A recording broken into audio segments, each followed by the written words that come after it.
Welcome back to our channel friends. मैं सबका अपने चैनल स्टॉक्स फॉर लाइफ पे बहुत स्वागत करता हूँ। दोस्तों ये फैमिली डे फिल्म बस एक बहुत ही पुरानी कहावत है। अगर आप किसी का काम बिगाड़ नहीं सकते हैं, आप उसका नाम बिगाड़ दीजिए तो उनका काम धीरे धीरे बिगड़ जाएगा।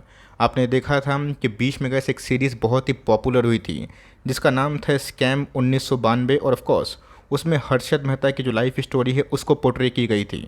और वहाँ पे गैस बहुत ही पुरानी उसमें एक डायलॉग थी जो बहुत ही फेमस हुई थी, अगर आप किसी का काम बिगाड़ नहीं सकते तो नाम बिगाड़ दीजिए।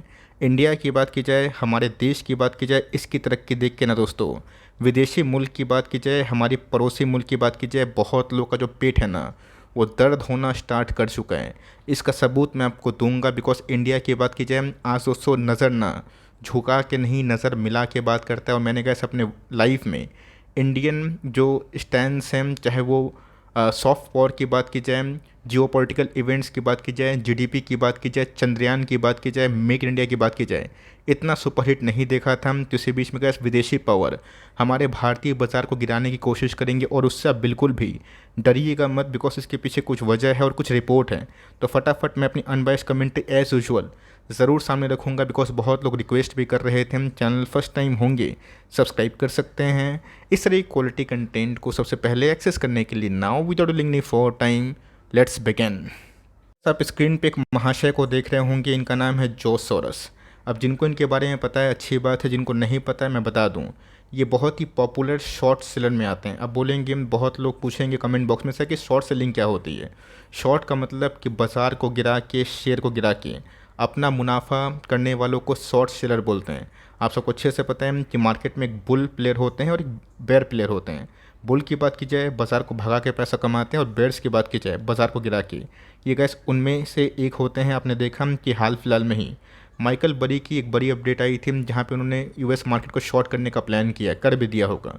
इसी बीच में दोस्तों आप सबको अच्छे से पता है कि हिंडनबर्ग का नाम अडानी ग्रुप से कैसा जुड़ा है और ऑफ कोर्स उसके बाद अडानी ग्रुप के शेयर्स में कितनी तबाही आई और साथ ही साथ हमारा बाज़ार भी कैसा हिला, आप सबको अच्छे से पता है। इसी बीच में गैस इनका ना एक मास्टर प्लान आता हुआ देखने को मिल रहा है जो गैस 2024 के पहले इंडियन गवर्नमेंट के संग इंडियन बाज़ार को भी टारगेट करने वाले हैं। सबसे पहले घटनाक्रम क्या हुआ, बिकॉज मुझे पता है कि बहुत लोग काफ़ी डर गए होंगे ये सब न्यूज़ अगर कोई नए लोगों को सुनाया जाए ना, उनको लगेगा भाई उतना हेडेक क्यों लेना है, माल बेच के निकलो, क्या पता कल क्या हो जाए। लेकिन दोस्तों अगर मान के चलिए आप चैरिटी कर रहे हैं, मैं एग्जांपल दे रहा हूँ, मान के चलिए अगर आप चैरिटी कर रहे हैं, आपके पीछे कोई भी मोटिव नहीं है, बस आप चैरिटी कर रहे हैं किसी का पेट भरने के लिए, किसी को कपड़े पहनाने के लिए, किसी की लाइफ आसान करने के लिए। लेकिन दोस्तों उस चैरिटी के पीछे अगर आपका एक मोटिव सामने निकल के आए कि आपका कुछ मोटिव है और ऑफकोर्स आप उस मोटिव से खुद का प्रॉफिट सोच रहे हैं, तो गैस चैरिटी नहीं कहलाती है। भले ही उन्होंने कुछ वार्न करा जॉर्ज सोरोस ने, लेकिन यहाँ पे दोस्तों इनका क्लियर कट मोटो ये है कि इंडिया को डाउनग्रेड किया जाए, इंडियन बाज़ार में अस्थिरता पैदा किया जाए और इंडियन बाज़ार में ना जो तेज़ी का माहौल देखने को मिल रहा है या फिर ग्रोथ, जो जीडीपी पर कैपिटा की बात की जाए, इनकम की बात की जाए, हमारे डोमेस्टिक ग्रोथ की बात की जाए, डायरेक्ट टैक्स कलेक्शन की बात की जाए, इन सब को रोका जाए। आप देख सकते हैं कि जॉर्ज सोरोस का दोस्तों एक ग्रुप है, एक अथॉरिटी हमें देखने को मिलती है जिसको बैक कौन करते हैं, बिलियनियर जॉर्ज सोरोस। वो दोस्तों प्लान फिर से कर रहे हैं कि इंडियन फर्म्स को एक्सपोज किया जाए। चलिए दोस्तों हिंडनबर्ग की कहानी आप सबको अच्छे से पता है कि कैसे उन्होंने अडानी को एक्सपोज करने की कोशिश की। अब उसके ऊपर जजमेंट आना बाकी है। सुप्रीम कोर्ट की बात की जाए वो भी फैसला लेंगे। सेबी की बात की जाए कुछ रिपोर्ट सौंपे हैं तो कुछ रिपोर्ट अभी बाकी है। बट इसी बीच में अगर आप देखें तो रिपोर्ट से कैसे ये हमें अंदेशा देखने को मिल रहा है कि भारतीय बाज़ार पे जॉर्ज सोरोस की नज़र है, जो अपने आप में ही फेमस शॉर्ट सेलर के नाम से जाने जाते हैं। ये दोस्तों ऐसा नहीं है कि कोई भी वगैरह वगैरह इंडी भिंडी आपको आके कुछ समझा दे, कुछ बोल दे तो आप वही काम करेंगे, आपको समझ में आना पड़ेगा। मैंने क्या बताया कि जो जिस ऑर्गेनाइजेशन ग्रुप की बात हो रही है उसका नाम है organized crime and corruption reporting project, मतलब OCCRP। यही दोस्तों जॉर्ज सोरोस की बात की जाए इनको ये बैकअप देते हैं, फंडिंग देते हैं और ये दुनिया भर के जितने भी बड़े बड़े फर्म्स हैं उस पर नज़र रखते हैं।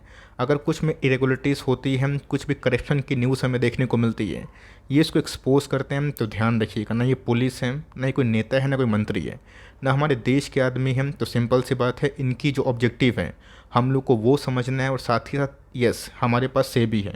अगर उनको लगता है कि कुछ इरेगुलरिटीज़ हमारे भारतीय शेयर बाज़ार में हो रही है, RBI को लगता है अगर वो कुछ डिसाइड करेंगे, सेंट्रल गवर्नमेंट कुछ डिसाइड करेंगे तो वो बात की बात है। बट कोई तीसरा पर्सन आके दोस्तों हमें ये ज्ञान नहीं दे सकता कि हमारे भारतीय बाज़ार में फ्रॉड ही फ्रॉड हमें देखने को मिल रहे हैं। लेकिन यस, इस न्यूज़ का इम्पैक्ट क्या हो सकता है, भारतीय बाज़ार में आने वाले दिनों में दिशा कैसे हो सकती है, और हमें गैस इन सब चैलेंजेस से कैसे उभरना है, यही हमारा मेन मोटो होना चाहिए। इसी से जो ड्रामा है ना चलेगा, आपने देखा कि कैसे बस एक कोरोना वायरस के इवेंट को लेके ट्रंप की सरकार गिर गई, बाइडेन आ गए। कोरोना दोस्तों कब आया? बस जब ट्रंप की जीत की संभावना बहुत ही हद तक हाई हो रही थी। कोरोना का इस चाइना से निकला। अब इसके पीछे चाइना का कितना बड़ा हाथ है, WHO का कितना बड़ा हाथ है, ये हमें नहीं पता, बट सरकार चेंज हो गई। तो लीडर की बात की जाए, अपने मन मुताबिक दोस्तों लोग चाहते हैं कि मेरा मन मुताबिक लीडर आए जिससे हम लोगों को फ़ायदा हो। तो 24 के इलेक्शन के पहले ना दोस्तों, आप सबको अच्छे से पता है कि बड़ा बड़ा घटनाक्रम आएगा। ऐसे बहुत सारी पार्टीज़ हैं जो सेंट्रल गवर्नमेंट को अगर वो हेट करती है, नहीं चाहती, वो तो कोशिश करेंगे कि जॉर्ज सोरोस की रिपोर्ट से इंडिया को कुछ डैमेज हो और हमें एक मुद्दा मिले। बट क्या सही में दोस्तों इनका जो स्विंग है, ये हिट करेगा ये नहीं करेगा, ये तो बात की बात है। बट हमें अपने बाज़ार पे कितना कन्विंस्ड होना है और हमारे पास न्यूज़ की संख्या क्या है, हमारी कन्विक्शन क्या है, यही दोस्तों रियल टाइम जो एक टफ टेस्ट होता है ना, इसी को पास करना होता है। और जो पास कर लेते हैं, पैसे उनके ज़रूर बनते हैं। देखा हम कि अडानी केस में क्या हमें देखने को मिला। सेबी की बात की जाए, 24 केस में से जो 22 रिपोर्ट है वो सबमिट होते हुए देखने को मिल रहे हैं। 2 की बात की जाए, अभी भी उसमें काम चल रहा है। आप सबको अच्छे से पता है कि अडानी साहब को मैं कुछ गलत नहीं बोलूँगा। यस, अगर अडानी में कुछ मैनिपुलेशन हुआ है या फिर नहीं हुआ है, वो बात की बात है। बट शेयर कैसे अगर इतना तेज़ी से भाग रहे हैं तो लोग खरीद रहे हैं। आप सबको अच्छे से पता है कि 1992 में क्या हुआ था, 2000 साल में क्या हुआ था, 2008 में क्या हुआ था। जब जब बड़ा बबल बनता है तो वो बर्स्ट होता है। अब इसमें अगर ये दोषी पाए जाएंगे तो कार्रवाई अगर होगी तो वो होगी, वो बात की बात है, सेकेंडरी है। बट प्राइमरी की बात की जाए तो उन्होंने इस बिज़नेस को बड़ा किया। अब वैल्यूएशन पॉइंट ऑफ व्यू से अगर आप मुझसे पूछें तो मुझे लगता है कि वो अनरियलिस्टिक है। यस, अडानी के कुछ कुछ शेयर ऐसे भी हैं जो ठीक ठाक वैल्यूएशन पर ट्रेड करते हैं, और कुछ कुछ शेयर ऐसे हैं जिनका वैल्यूएशन बहुत ही हाई है। लेकिन दोस्तों अभी केस चला है, रिपोर्ट आएगी, वेरीफाई होगी, तो जो फैसला होगा वो होगा। इसीलिए गाइस मैं अपने प्लेटफॉर्म पे अडानी के शेयर्स को जनरली डिस्कस नहीं करता हूँ, बिकॉज जब पैसे सेफ्टी सिक्योरिटी के संग बन रहे हैं तो मैं फालतू का रिस्क क्यों लूँ। मेरी बात दोस्तों एक ही है, अगर कोई मेरे वीडियोस को देखे ना देखे वो बात की बात है, सेकेंडरी। बट मेरा गाइस प्राइमरी काम ये है कि आपको अच्छे शेयर से परिचय करवाया जाए, चैन की नींद सोया जाए। तब कोर्स अडानी में गाइस कितना उलटफेर हुआ आप सबको अच्छे से पता है कि 60%, 70%, 50% पैसे 15 दिन में ही साफ़ हो गए, और उसके बाद रिकवरी भी हुई, ऐसा नहीं कि नहीं हुई है। तो ऑफकोर्स अडानी को टारगेट किए तो चलिए ठीक है। लेकिन अगर ये सोच रहे हैं कि अपना जो बोलबाला है हिंडनबर्ग के साथ मिल के या फिर कुछ भी और करके मैं इंडियन बाज़ार में अस्थिरता पैदा कर दूं, तो मेरे हिसाब से कैसे ये ना बहुत ही हद तक मुँह की खाने वाले हैं। इसके पीछे दोस्तों कारक क्या है? कैटलिस्ट, हमारा ब्राइट स्पॉट। इंडिया को दोस्तों आज कौन नहीं पहचानता। इंडिया का जो परिचय है ना, आप अगर वर्ल्ड टूर मारें या फिर वर्ल्ड में या फिर आपके कोई भी यूरोप में फ्रेंड रहते हों, यूएस में रहते हों, आप बस सिर्फ पूछिएगा कि इंडिया को लेकर उनका आउटलुक क्या है, वो बता देंगे। रही बात दोस्तों इंडिया की, ऑफकोर्स वर्ल्ड की सबसे 5th लार्जेस्ट इकनॉमी है, और कोई बड़ी बात नहीं है कि आने वाले 5-6 साल में ये वर्ल्ड की ना 3rd लार्जेस्ट इकनॉमी भी कन्वर्ट हो जाएगी। तो हमें ना अपने भारत पे भरोसा करने की आवश्यकता है। जिस हिसाब से गैस वर्ल्ड में ना जीडीपी कोलैप्स हुआ, सारे वर्ल्ड की जीडीपी कितनी गिरी, बट हमारे जीडीपी की बात की जाए शाइन किया। भले ही वो ग्रोथ नहीं मिला, बट दोस्तों ख़राब से तो बहुत ही अच्छा ही है।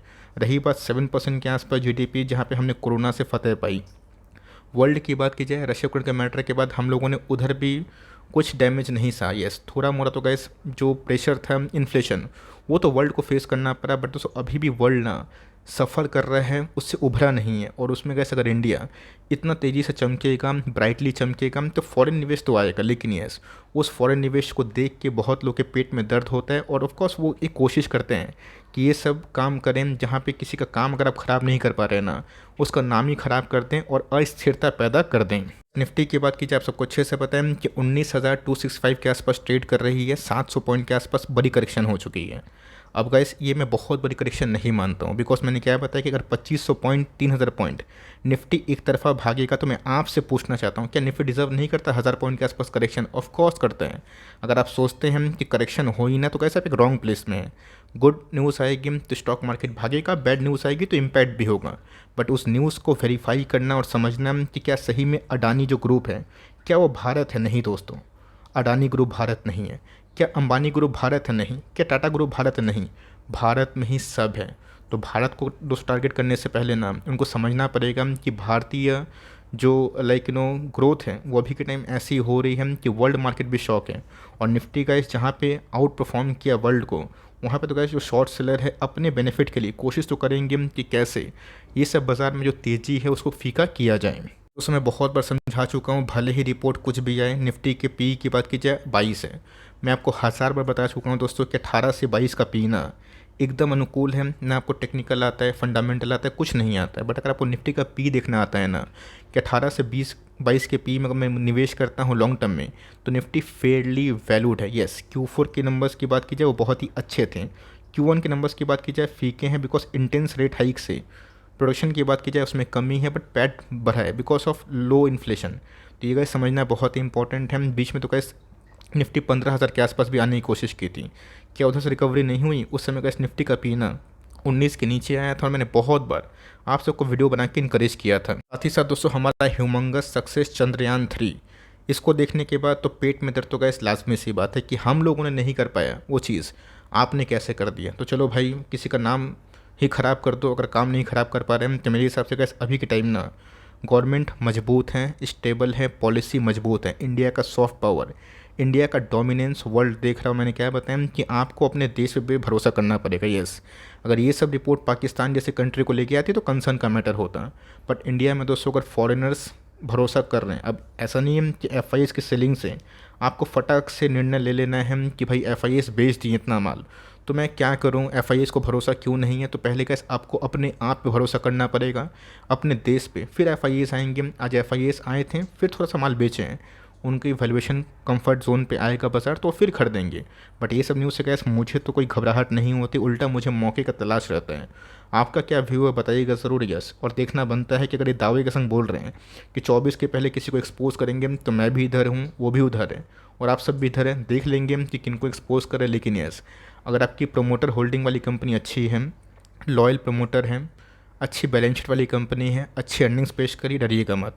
और मार्केट अगर पूरा गिरेगा तो सबके लिए ख़राब बात है, और मार्केट पूरा भागेगा सबके लिए अच्छी बात है। बट यस, मुझे लगता नहीं कि जिस हिसाब से टारगेट कर रहे हैं अपने बेनिफिट के लिए वो कुछ सही जाने वाला है। देखते हैं कि आने वाले कल में घटनाक्रम क्या होगा। और इस न्यूज़ से गैस मुझे बहुत ज़्यादा पैनिक नहीं हो रहा है, बिकॉज बीच बीच में सब न्यूज़ आती है और मार्केट को थोड़ा बहुत डिस्टर्ब करके फिर से निकल जाती है। और जो रियल रैली होती है वो तभी होती है जब बाज़ार का सुख और दुख दोनों आप एक साथ देखिए। आपका क्या व्यू है प्लीज़ कमेंट बॉक्स में ज़रूर टाइप डाउन करिएगा, बिकॉज मुझे जेन्युइनली जानना है आप क्या सोच रहे हैं इस रिपोर्ट को पढ़ने के बाद। वीडियो अच्छी लगी तो प्लीज़ लाइक करिएगा, चैनल फर्स्ट टाइम होंगे सब्सक्राइब करके बेल आइकन को प्रेस करना भी ना भूलिएगा। तो गाइस मिलते हैं जल्दी ही, तब तक के लिए bye. Thanks for listening friends, God bless you all.